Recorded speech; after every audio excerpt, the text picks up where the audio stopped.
Friends, तो आज हम बात करने वाले हैं कक्षा 9 वार्षिक परीक्षा 2023 के समाज विज्ञान के पेपर के बारे में, जो कि ये मेरे पास है। चलिए हम देख लेते हैं कि आपकी परीक्षा में कौन कौन से क्वेश्चन आएंगे।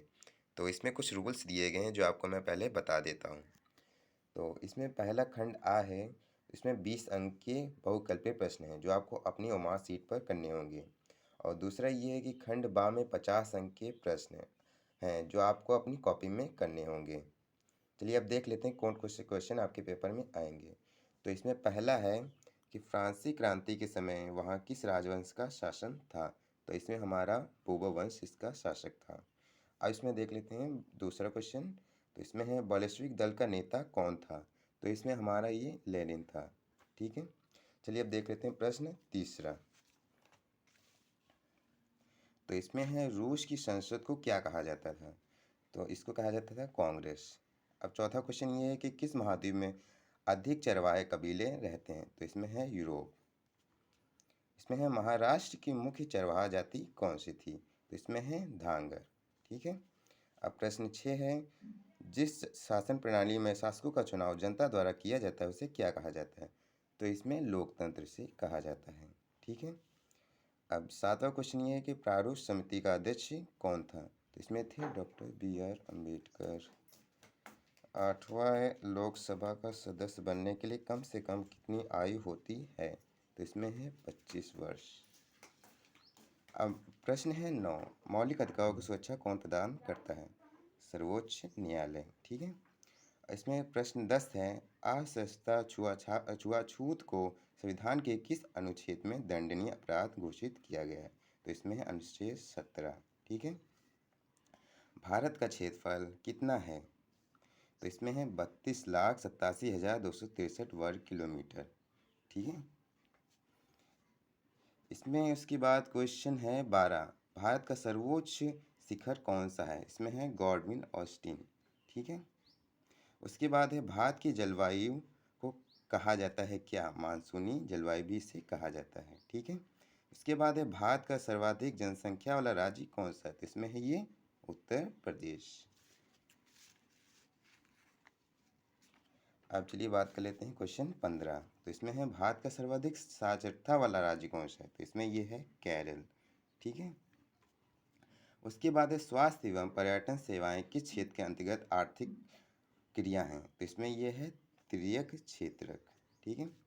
फिर उसके बाद है प्रश्न 17, भारत में गरीबी रेखा के निर्धारण के लिए स्वीकृत कैलोरी अवस्था ग्रामीण तथा शहरी क्षेत्र में कितनी है। तो इसमें हमारा आंसर होगा 2400 तथा 2100 कैलोरी। ठीक है। उसके बाद प्रश्न है 18, हरित क्रांति के कारण किस क्षेत्र में रोजगार के अवसर अधिक हुए थे। उपयुक्त सभी, क्योंकि उद्योग और कृषि और खनन में ये सभी थे।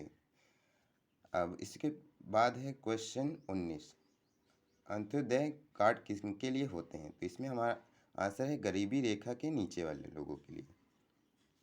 उसके बाद प्रश्न है 20, बंगाल में भयंकर अकाल किस वर्ष पड़ा। तो इसमें हमारा आंसर था 1943। ठीक है। चलिए अब देख लेते हैं खंड बा के, जो आपको अब कॉपी में करने होंगे। तो इसमें पहला है खूनी रविवार से आप क्या समझते हैं। इन क्वेश्चन को आपको खुद करने होंगे, इसलिए आप इन्हें जरूर पढ़ लीजिएगा। तो इसमें पहला तो खूनी रविवार हो गया। और दूसरा ये अथवा में आप कह सकते हैं कि फ्रांस का समाज कितने वर्गों में बटा हुआ था, वर्णन कीजिए। दूसरा हमारे पास है राशन कार्ड कितने प्रकार के होते हैं, उल्लेख कीजिए। और या फिर इसके अलावा हम भारत में निर्धनता रेखा का आकलन कैसे किया जाता है, ये आपको या तो करने होंगे।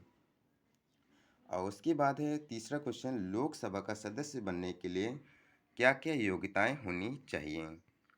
तो ये तीसरा प्रश्न हो गया। और अथवा में हम ये भी कह सकते हैं कि संविधान से आप क्या समझते हैं, संविधान के 3 कार्य लिखिए। अब प्रश्न चौथा है, नदियों तथा झीलों के कुछ आर्थिक महत्व बताइए।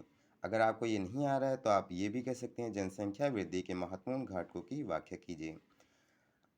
अब इसमें 150 शब्दों के उत्तर आपको लिखने होंगे। तो प्रश्न 5 है, रूस की क्रांति का रूसी समाज पर क्या प्रभाव पड़ा। या फिर इसके अलावा आप कर सकते हैं, घुमांतु चरवाहे अपने जीवन को चलायमान रखने के लिए किन घाटकों को ध्यान में रखते थे। ऐसे प्रमुख घाटकों का संक्षेप में वर्णन कीजिए। चलिए अब देख लेते हैं आगे कौन कौन से क्वेश्चन हैं। तो इसमें छठा है लोकसभा तथा राज्यसभा के मध्य अंतर बताइए। या फिर इसके अथवा में आप कर सकते हैं मौलिक अधिकारों से आप क्या समझते हैं, मौलिक अधिकारों के अंतर्गत समानता के अधिकार का वर्णन कीजिए। प्रश्न 7 है भारत में होने वाली मानसूनी वर्षा एवं उसकी विशेषताएं बताइए। अथवा में आप कर सकते हैं विभिन्न निम्न पर टिप्पणी लिखिए। तो डेल्टा पहला है, दूसरा खादर एवं बांगर है। प्रश्न 8वां आप देख सकते हैं क्या स्त्रियों को अच्छी शिक्षा देकर जनसंख्या की वृद्धि दर को कम किया जा सकता है, यह कैसे संभव है। तो इसके अलावा भी आप कर सकते हैं कि भारत में खाद्य सुरक्षा की आवश्यकता क्यों है। इसमें मानचित्र के भी क्वेश्चन आते हैं जो आपको करने होंगे। तो इसमें पहला दिया गया वह स्थान जहाँ गुज्जर बकरपाल चरवाहा समुदाय निवास करता है, यह आपको लिखना होगा और मानचित्र में इसको वर्णन भी करना होगा कि ये चीज कहाँ है। उसके बाद थार महोत्सव को चिन्ह द्वारा अंकित कीजिए, यह आपको भी दिखाना होगा कि इस पे कौन सी जगह मानचित्र में कहाँ है। फिर उसके बाद है वह स्थान जहाँ भारत की राजधानी है, तो ये तो नई दिल्ली है। और वह स्थान जहाँ ताजमहल स्थित है, ये तो आप जानते हैं आगरा में है। वह स्थान जहाँ गंगा यमुना सरस्वती तीनों नदियों का संगम है, ये आपको खुद ही करना होगा। इसमें यही क्वेश्चन आपके पेपर में आएंगे। इस तरह की वीडियो के लिए हमारे चैनल को अभी सब्सक्राइब कर लें और बगल में घंटी के आइकन को प्रेस करना ना भूलें। मिलते हैं अगली वीडियो में।